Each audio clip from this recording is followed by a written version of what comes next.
MD computer study চ্যানেলে আপনাকে স্বাগত। আজকের টিউটোরিয়ালে আলোচনা করব কম্পিউটার শব্দের অর্থ কী এবং কম্পিউটারের ফুল ফর্ম। আগের টিউটোরিয়ালে আলোচনা করেছিলাম কম্পিউটার কী এবং কম্পিউটারের গুরুত্বপূর্ণ যন্ত্রাংশগুলি। আগের ভিডিওটি যদি দেখতে চান, এই ভিডিওর ডেসক্রিপশন বক্সে তার লিঙ্ক দেওয়া আছে, সেখান থেকে গিয়ে দেখে নিতে পারেন। তাহলে শুরু করা যাক আজকের টিউটোরিয়াল। কম্পিউটার শব্দের অর্থ কী? কম্পিউটার শব্দটি এসেছে কম্পিউট শব্দ থেকে। কম্পিউট শব্দটি একটি গ্রিক শব্দ। কম্পিউট শব্দের অর্থ গণনা করা, আর কম্পিউটার শব্দের অর্থ গণনাকারী যন্ত্র।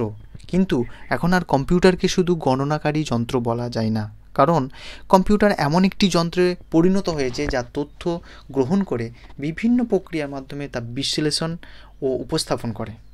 তাহলে আমরা জানলাম কম্পিউটার শব্দের অর্থ কী। এরপর আমরা জানব কম্পিউটারের ফুল ফর্ম কী।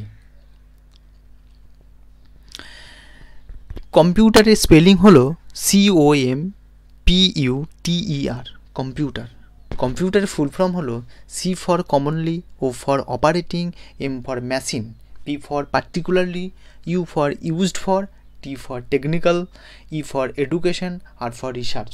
অর্থাৎ commonly operating machine, particularly used for technical and education, research. আমরা জানলাম কম্পিউটারের ফুল ফর্ম কী এবং কম্পিউটারের অর্থ কী। আজকের ভিডিও এখান পর্যন্তই। ভিডিওটি ভালো লাগলে লাইক করুন, শেয়ার করুন। আমার চ্যানেলটি যদি সাবস্ক্রাইব করে থাকেন অসংখ্য ধন্যবাদ।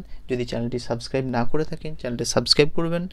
কম্পিউটার রিলেটেড ভিডিও পাওয়ার জন্য সুস্থ থাকুন, ভালো থাকুন, ধন্যবাদ।